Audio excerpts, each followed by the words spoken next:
बिस्मिल्लाहिर्रहमानिर्रहीम अस्सलाम वालेकुम।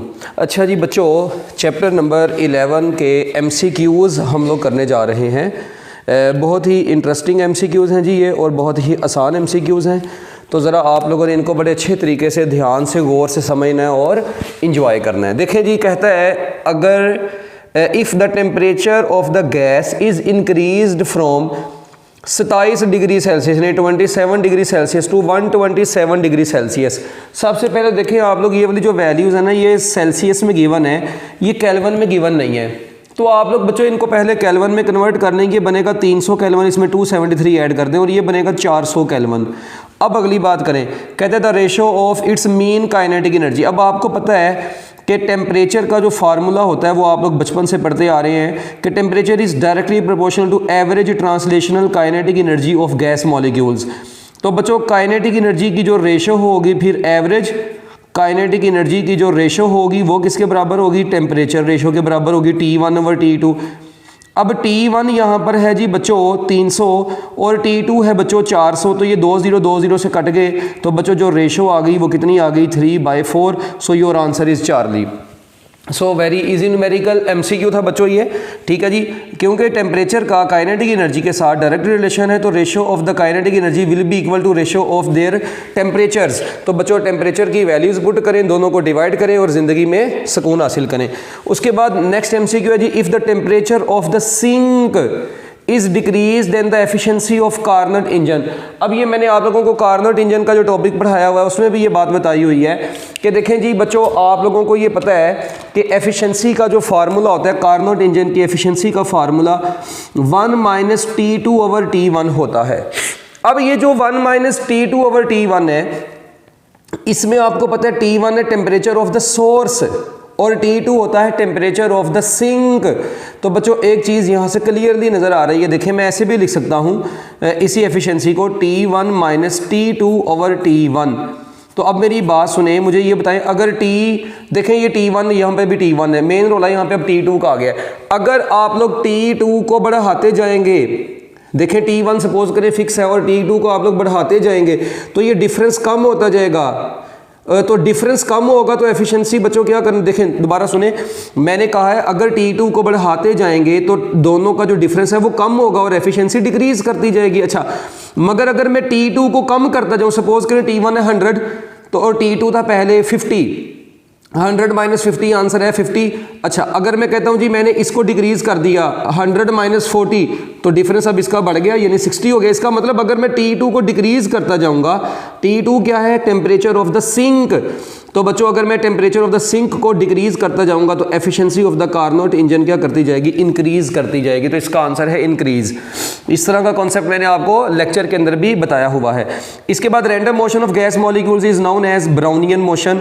उसके बाद no entropy change takes place in, हाँ जी एंट्रोपी चेंज टेक्स प्लेस नहीं होता किसमें? तो बच्चों आपको पता है जिसमें एंट्रोपी चेंज टेक प्लेस नहीं हो रहा होगा उस प्रोसेस को बोलते हैं आइसेंट्रोपिक प्रोसेस, और वो बेसिकली कहलाता है एडियाबैटिक प्रोसेस। जो एडियाबैटिक प्रोसेस होता है इसको हम लोग आइसेंट्रोपिक प्रोसेस भी बोलते हैं, क्योंकि एंट्रोपी का फार्मूला होता है ΔS is equal to ΔQ/T। तो अब देखें यहाँ पर ΔQ है ऐसा प्रोसेस जिसमें ना कोई हीट एंटर और ना कोई हीट लीव करेगी, उसी सिस्टम में एंट्रोपी में चेंज नहीं ना आएगा। तो इसका मतलब है कि एडियाबैटिक प्रोसेस में ना हीट एंटर होती है ना लीव करती है, तो लिहाजा इसका आंसर है एडियाबैटिक प्रोसेस।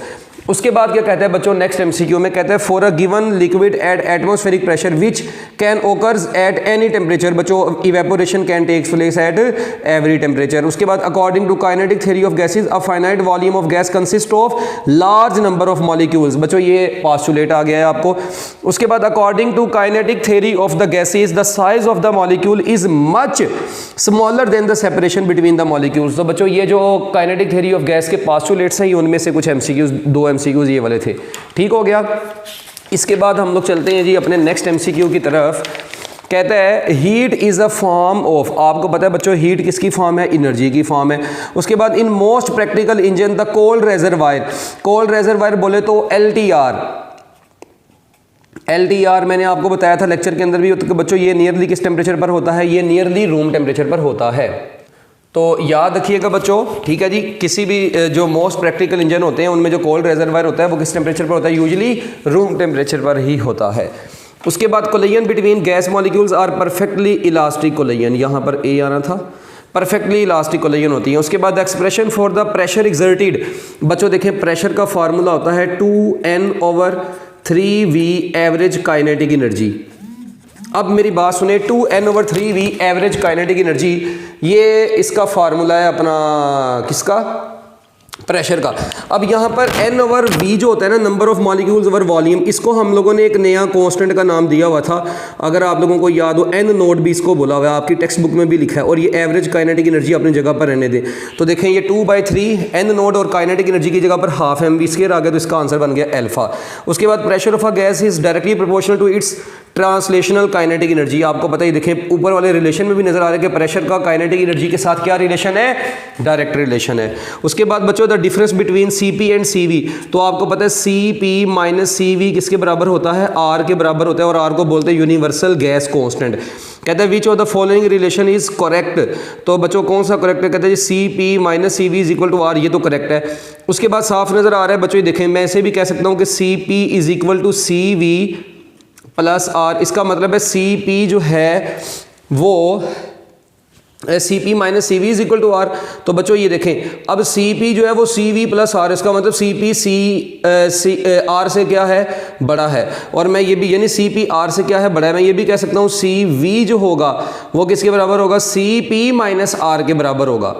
ठीक है, Cv किसके बराबर होगा, Cp माइनस R के बराबर होगा। तो ये देखें Cv is equal to Cp minus R। तो बच्चों आप लोग देखें, R को सब्ट्रैक्ट करते हैं Cp में से, तो फिर क्या आ रहा है बच्चों, यानी Cp में से R को निकाल रहे हैं तो Cv आ रहा है। ठीक है, तो लिहाजा यहाँ पे मैं कह सकता हूँ कि Cp ही R से बड़ा है। ठीक है, और Cp minus Cv is equal to क्या आ गया बच्चों, R आ गया। तो आप लोग यहाँ पर जो आंसर इसका लगाएंगे वो लगाएंगे बच्चों ऑल ऑफ दीज। ठीक है, Cp जो है वो Cv से बड़ा भी है, और क्योंकि देखें ना, आप लोग खुद देखें Cp minus Cv is equal to क्या है, R है। ठीक है, डिफरेंस उनका जो है वो R है, इसका मतलब दोनों की वैल्यूज क्या होगी, R से बड़ी होगी। उसके बाद बच्चों next MCQ, the process which is carried out at constant temperature is known as adiabatic process, नहीं होता, आइसोथर्मल प्रोसेस होता है।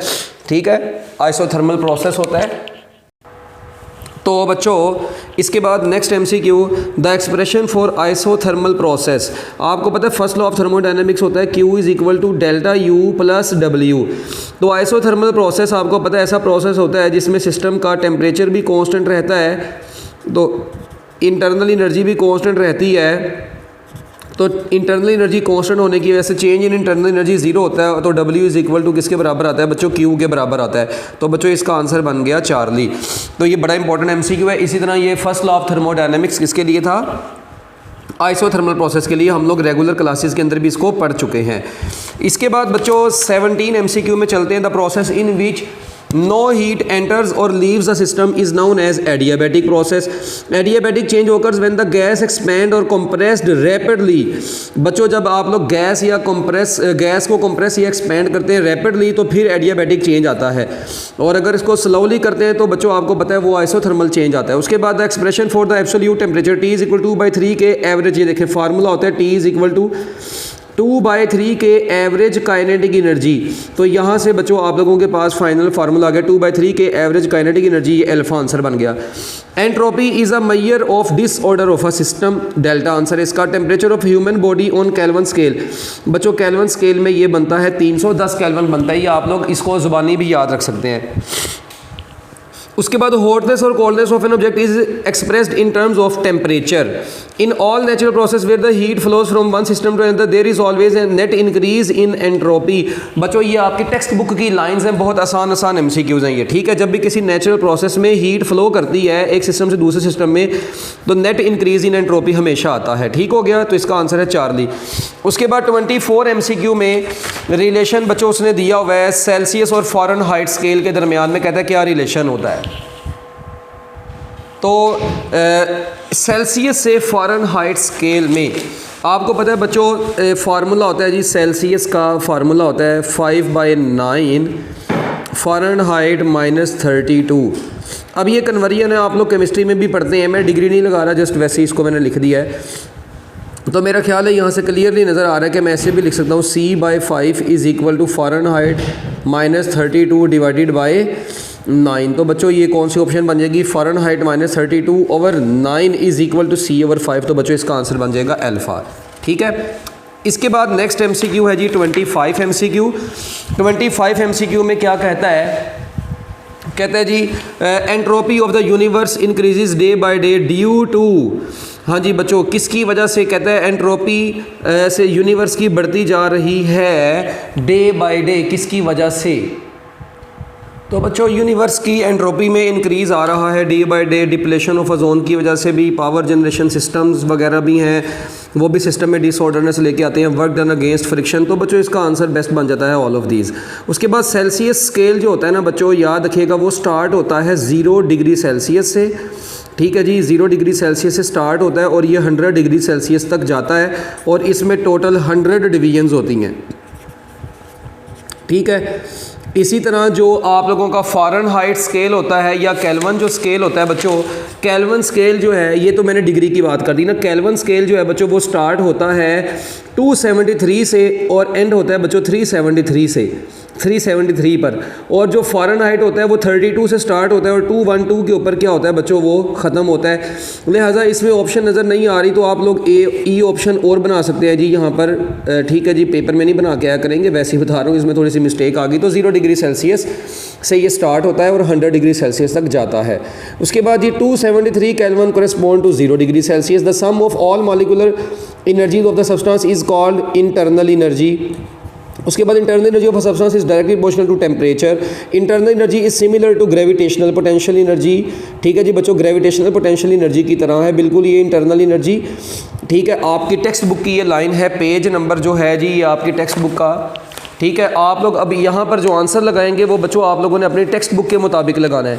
तो internal energy is just like gravitational potential energy. ठीक है, तो इसका आंसर है बीटा।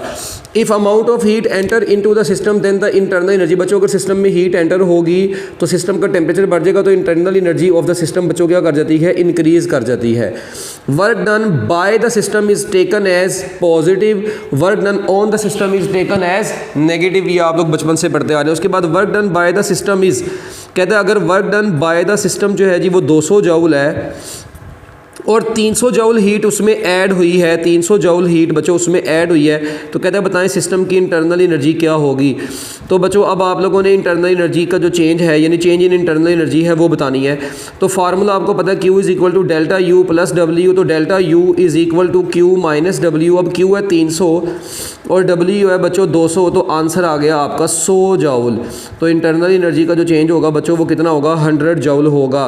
तो आपका आंसर है पॉजिटिव 100 जूल। ठीक हो गया, नेगेटिव में नहीं आएगा क्योंकि सिस्टम की इंटरनल एनर्जी बढ़नी है। उसके बाद बच्चों कहता है जी what will be the efficiency of the Carnot engine when it is operated at 227 का मतलब है 300, 127 का मतलब है 400। तो एफिशिएंसी यहाँ से आप लोग अगर कैलकुलेट करने बैठे तो 1 माइनस T2/T1 यानी 3/4, तो ये आंसर आ जाएगा 4 माइनस 3/4, तो ये बन जाएगा 1/4 इंटू 100 जब करेंगे तो बच्चों आपके पास आपको पता है आंसर आ जाएगा जी 4 × 4 4 2 8 4। ठीक है, वो कहानी ठीक है, तो ये 25% आपका आंसर आएगा। ठीक है, तो बड़ा आसान सा ये MCQ था, अक्सर औकात ये बोर्ड के पेपर में भी मैंने देखा है MCQ को आए हुए। उसके बाद unknown temperature of a thermodynamic scale is given by the formula. ये जो अननोन टेम्परेचर होता है बच्चों, ये थर्मोडायनेमिक स्केल ऑफ टेम्परेचर के ऊपर ना आपकी बुक में थर्मोडायनेमिक स्केल ऑफ टेम्परेचर का जो टॉपिक है पेज नंबर 256 के ऊपर, 256 पेज के ऊपर बच्चों ये लिखा हुआ है फार्मूला। इसमें याद रखना है ये जो T होता है ना, T इज इक्वल 273.16 Q/Q3, ये इसका फार्मूला है।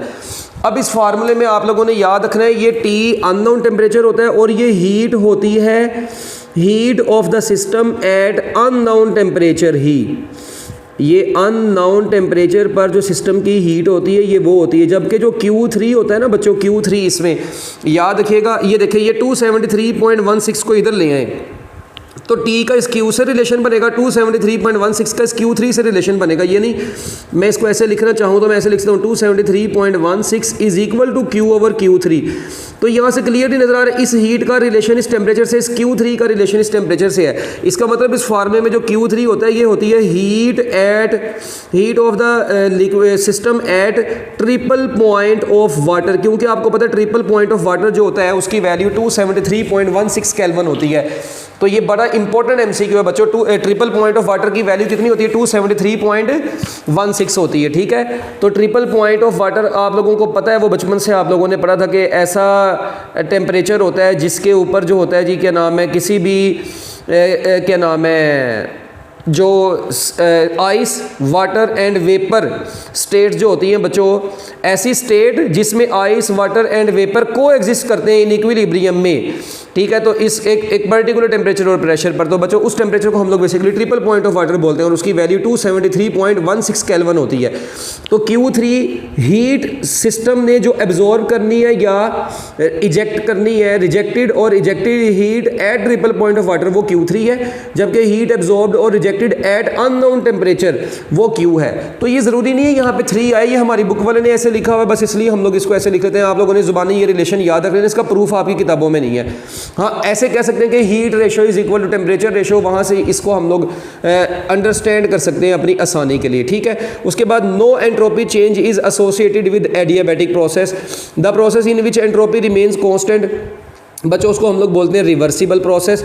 Eight absolute zero the change in entropy will be, बच्चों एब्सोल्यूट जीरो के ऊपर चेंज इन एंट्रोपी क्या होगी, चेंज इन एंट्रोपी का फार्मूला होता है डेल्टा Q ओवर T। तो अब यहाँ से मैं यहाँ पर कह सकता हूँ बच्चों कि एब्सोल्यूट जीरो जो होता है वो, इसका मतलब टेम्परेचर जीरो होगा, तो बच्चों समथिंग ओवर जीरो, तो आपको पता है समथिंग ओवर जीरो कितना आएगा, इनफाइनाइट आ जाएगा। तो इसका आंसर बन जाएगा infinite. The value of universal gas constant 8.314 joule per mole per kelvin, alpha answer है। The value of Boltzmann constant 1.38 × 10⁻⁻23 1.38, तो यहाँ पे कोई भी नहीं है बच्चों, तो इसका आंसर बन जाएगा नन ऑफ दीज, ठीक है। 1.38 ये जुबानी आप लोगों ने याद रखनी, बड़ा ही इंपॉर्टेंट एमसीक्यू है। 1.38 × 10⁻⁻23 जूल पर केल्विन होती है। उसके बाद 1 kelvin can be defined as, बच्चों टेम्परेचर 1 केल्विन को कैसे आप लोग डिफाइन कर सकते हैं, 1/273.16 of triple point of water, क्योंकि देखें ट्रिपल पॉइंट ऑफ वाटर भी इतना होता है, तो ये डिनोमिनेटर में ये उसे कट जाएगा, तो आंसर 1 केल्विन ही आएगा। तो ये भी आप लोगों ने 1 केल्विन की डेफिनेशन जुबानी याद रखनी है, बड़ा इंपॉर्टेंट एमसीक्यू है ये भी, एक ये और एक ये वाला एमसीक्यू, ये बड़ा इंपॉर्टेंट थे दोनों, ठीक है। एक ये भी बड़ा इंपॉर्टेंट है, इसका है तो सारे इंपॉर्टेंट है। उसके बाद टेम्परेचर इज, बच्चों आपको पता है जी जो टेम्परेचर होता है वो कौन सी प्रॉपर्टी होती है, तो बच्चों टेम्परेचर इज एन एक्सटेंसिव के इंटेंसिव, तो बच्चों याद रखिएगा जो हीट होती है ना, हीट जो होती है वो एक्सटेंसिव प्रॉपर्टी होती है, हीट जो है वो एक्सटेंसिव प्रॉपर्टी होती है, जबकि टेम्परेचर जो होता है वो इंटेंसिव प्रॉपर्टी होती है। इनको आप लोग गूगल से देख सकते हैं, ये एफएससी के सिलेबस में नहीं है, इसलिए मैं इसको फिलहाल यहाँ पर डिस्कस नहीं कर रहा ज़्यादा डिटेल में, वीडियो लंबी हो जाएगी, ठीक है। इसके बाद बच्चों नेक्स्ट आप लोगों के पास है जी एफिशिएंसी ऑफ डीजल इंजन। आप लोगों की टेक्स्ट बुक में बच्चों एफिशिएंसी लिखी होगी पेट्रोल इंजन और डीजल इंजन की, तो आप लोगों ने ये ज़ुबानी याद रखनी है, ये बड़ा इंपॉर्टेंट एमसीक्यू है। ये भी कभी कभी उसने पेट्रोल इंजन की पूछी होती है, कभी उसने डीजल इंजन की पूछी होती है। तो डीजल इंजन की एफिशिएंसी बच्चों 35% से लेकर 40% तक होती है। उसके बाद in Carnot engine and internal energy in one cycle, आपको पता है बच्चों सिस्टम की इंटरनल एनर्जी जो होती है ना वो कांस्टेंट रहती है कार्नट साइकिल में, क्योंकि वो एक रिवर्सिबल प्रोसेस है। तो कार्नट साइकिल बच्चों कौन सा प्रोसेस है, रिवर्सिबल प्रोसेस है। और रिवर्सिबल प्रोसेस की आपको पता है कि इंटरनल एनर्जी क्या रहती है, वैसे ही कांस्टेंट रहती है।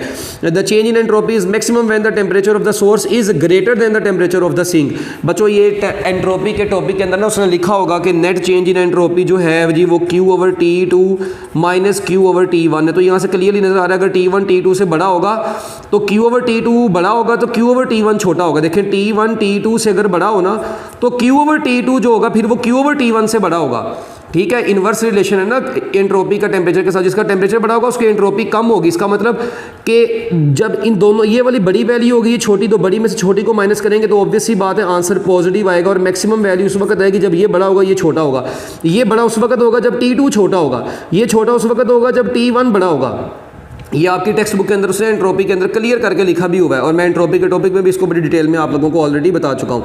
तो Q/T2 is greater then Q/T1, यानी या फिर T1 ग्रेटर देन T2। तो उसने Q/T2 नहीं पूछा, उसने पूछा है टेम्परेचर अकेला। तो बच्चों temperature of the source should be greater than temperature of the sink, ठीक है। तो इसका आंसर है अल्फा। उसके बाद है if heat energy is 10 joule, अच्छा हीट दे दी है 10 joule, is released if heat energy of 100 joule is released from the system and 200 joule of work is done on the system। अच्छा सिस्टम से heat release हुई है तो negative में हो गई है, और work is done on the system, ये देखें Q is equal to -100, work is done on the system -200।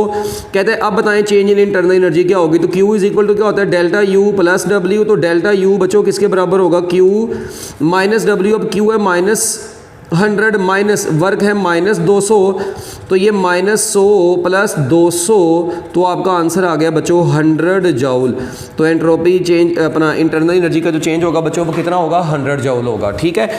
इसके बाद two bodies are in thermal equilibrium which condition must apply, they are at the same temperature, बच्चों वो same temperature पर होने चाहिए। Which of the following thermometer has only positive degree of temperature, बच्चों पॉजिटिव degree of टेम्परेचर किसकी होती है। तो बच्चों इसका जो आंसर है वो है केल्विन। केल्विन स्केल जो होता है ना बच्चों, उसकी सिर्फ और सिर्फ पॉजिटिव डिग्री ऑफ टेम्परेचर ही होती है, ठीक है। पॉजिटिव डिग्री से मुराद मतलब वो नेगेटिव में वैल्यूज़ ना जा रही हो। तो बच्चों केल्विन वाले स्केल में जितने भी जो डिग्री ऑफ टेम्परेचर होते हैं वो हमेशा क्या होते हैं, पॉजिटिव होते हैं। उसके बाद प्रेशर ऑफ द गैस, तो बच्चों प्रेशर का फार्मूला होता है ρ/3 एवरेज V स्केयर, ये डेंसिटी /3 एवरेज V का स्केयर। तो बच्चों ये बनेगा जी 1/3 या ρ/3 एवरेज V स्केयर, तो बीटा ऑप्शन बन जाएगी। Pressure of a gas depends upon, बच्चों प्रेशर किस किस चीज़ के ऊपर डिपेंड करता है, स्पीड के ऊपर भी डिपेंड करता है, नंबर ऑफ मॉलिक्यूल्स के ऊपर भी डिपेंड करता है, मैस के ऊपर भी डिपेंड करता है। ऑल ऑफ दीज इसका आंसर है, ठीक हो गया।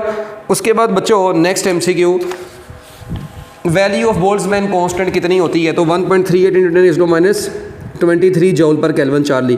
The kinetic energy of molecules of an ideal gas at absolute zero, तो बच्चों एब्सोल्यूट जीरो टेम्परेचर जीरो हो गया, तो एब्सोल्यूट जीरो के ऊपर काइनेटिक एनर्जी भी क्या होगी, zero. Internal energy depends upon, बच्चों आपको पता है internal energy is independent of bath, it only depends upon initial and final state of the system, it is known as state function. इसलिए तो हम लोग बोलते हैं कि इंटरनल एनर्जी कौन सा फंक्शन है, internal energy is a state function, ठीक है। इसके बाद बच्चों next MCQ, a gas does 10 joule of external work in the adiabatic process while expanding, then the change in internal energy will be equal to. तो आप लोगों को बच्चों जैसा कि पता है कि यहाँ पर ना दो मैं चीज़ें लिखने लगा हूँ। एक मैं लिखने लगा हूँ बच्चों एडियाबैटिक एक्सपेंशन, ठीक है, और दूसरा है बच्चों एडियाबैटिक कंप्रेशन। ये मैं आप लोगों को एडियाबैटिक के टॉपिक के अंदर बड़ी डिटेल में बता के भी आया हुआ हूँ, आप लोग वहाँ पर भी जाके समझ सकते हैं, मगर मैं यहाँ पर जस्ट MCQ के हवाले से लिखने लगा हूँ। अब देखिए एडियाबैटिक कंप्रेशन और एडियाबैटिक एक्सपेंशन में आपको पता है एडियाबैटिक एक्सपेंशन में होता कुछ यूँ है कि जो वर्क होता है ना एडियाबैटिक एक्सपेंशन के दौरान, वो वर्क बच्चों देखिए हम लोग पढ़ते हैं जी, if gas expands and does external work it is at the expense of internal energy, hence the temperature of the system falls. तो बच्चों एडियाबैटिक एक्सपेंशन के अंदर, ठीक है जी, जो वर्क होता है वो -ΔU के बराबर होता है, जबकि एडियाबैटिक कंप्रेशन में work is done on the gas, तो बच्चों it increases the increases the temperature of the gas. तो बच्चों इसमें -W is equal to ΔU होता है, अगर ये आप लोगों को याद हो। अब उसने यहाँ पर बात की है बच्चों कि अ gas does 10 joule of external work in adiabatic process. अब जब गैस 10 जूल ऑफ वर्क कर रही है एडियाबैटिक प्रोसेस में व्हाइल एक्सपेंडिंग, तो बच्चों कहते हैं चेंज इन इंटरनल एनर्जी कितनी होगी। तो बच्चों याद रखिएगा change in internal energy -10 joule हो जाएगी, ठीक है बच्चों, ये बड़ा इंपॉर्टेंट MCQ था। इसके बाद work done by the system on its environment is taken as, work done by the system is taken as positive, work done on the system is taken as negative. इसके बाद बच्चों next MCQ कहता है the cloud formation is an example of adiabatic process in the relation PV की power gamma gamma is equal to CP over CV Charlie the amount of heat required to raise the temperature of 1 mole of a substance through 1 kelvin at constant pressure is known as molar specific heat at constant pressure. बच्चों मैंने ना entry test के हवाले से इसके molar specific heat at constant pressure का अलग से एमसीक्यू के हवाले से ना लेक्चर ऑलरेडी यूट्यूब के ऊपर मौजूद है। मैं कोशिश करूँगा उसका लिंक भी मैं आप लोगों को ना इसके नीचे प्रोवाइड कर दूँ इसी में, ठीक है। तो ये मोलर स्पेसिफिक हीट बड़ी बड़ी डिटेल के अंदर इसके एंट्री टेस्ट के ना लेक्चर्स अलग आधे पौने घंटे के सिर्फ एक टॉपिक के ऊपर भी लेक्चर में मौजूद है। अभी तो ये जनरल मैं आप लोगों को एमसीक्यूज बता रहा हूँ, बड़े आसान वाले आपकी बुक की लाइनों वाले एमसीक्यूज हैं। The relation for molar specific heat CP minus CV is equal to R, ठीक है। इसके बाद बच्चों next MCQ the temperature of -273 degree Celsius है तो इसमें 273 ऐड कर दे तो बच्चों ये 0 केल्विन बन जाएगा। A heat engine is made cyclic to provide continuous supply of work done, ठीक है जी, क्योंकि साइक्लिक में इंटरनल एनर्जी कांस्टेंट रहती है, चेंज इन इंटरनल एनर्जी 0 होती है और वर्क जो है वो heat total W is equal to Q रहता है। तो बच्चों कंटिन्यूस सप्लाई ऑफ वर्क के लिए हीट इंजन को हमेशा साइक्लिक बनाया जाता है। In heat engine the heat is supplied from heat engine में हीट को सप्लाई करते हैं हॉट रेजरवायर से। The ocean and our atmosphere contains large amount of heat energy but it can not be converted into some useful mechanical work. और ये second law of thermodynamics के अंदर मैं आपको बाकायदा डिटेल में इसको बता चुका हूँ already. In Carnot engine internal energy in one cycle remains constant. Efficiency of Carnot engine is 100% if T2 is at 0 Kelvin which is not possible. All Carnot engine operating between the same two temperatures have same efficiency irrespective of the nature of the working substance। ये आपकी text book की line थी, कार्नट्स theorem जिसको बोलते हैं हम लोग, ये कार्नट्स थ्योरम है बच्चों, ठीक है, ये उसकी स्टेटमेंट है। इसके बाद है जी unit of thermodynamic scale is Kelvin in which stroke the residual gases are expelled and piston moves inward. बच्चों ये पेट्रोल इंजन जो है उसकी वर्किंग में 4 स्ट्रोक इंजन जो है तो बच्चों उसके अंदर से आया है, तो इसका आंसर है एग्जॉस्ट स्ट्रोक के दौरान ऐसा होता है, ठीक है। इसके बाद 69 भी हो गया, 17 पे चलते हैं। कहते हैं the concept of entropy gives quantitative basis of second law of thermodynamics. Book की लाइन है in all natural process where the heat flows from one system to another system net entropy always increases. The jet engine बच्चों ये tidbits में से है, jet engine in aircraft convert thermal energy to work, ये tidbits में से आप लोगों को एमसीक्यू आया है। इसके बाद the thermal pollution is inevitable consequence of second law of thermodynamics. बच्चों ये इस चैप्टर की जो समरी है ना, समरी के आखिर वाली लाइन के अंदर ये पॉइंट लिखा हुआ है, वेरी इंपॉर्टेंट एमसीक्यू है जी ये। इसके बाद बेसिक पार्ट ऑफ किसी भी हीट इंजन के बच्चों जो बेसिक पार्ट होते हैं, सोर्स भी होता है, सिंक भी होता है, वर्किंग सब्सटेंस भी होता है, तो इसका आंसर बन जाएगा ऑल ऑफ दीज।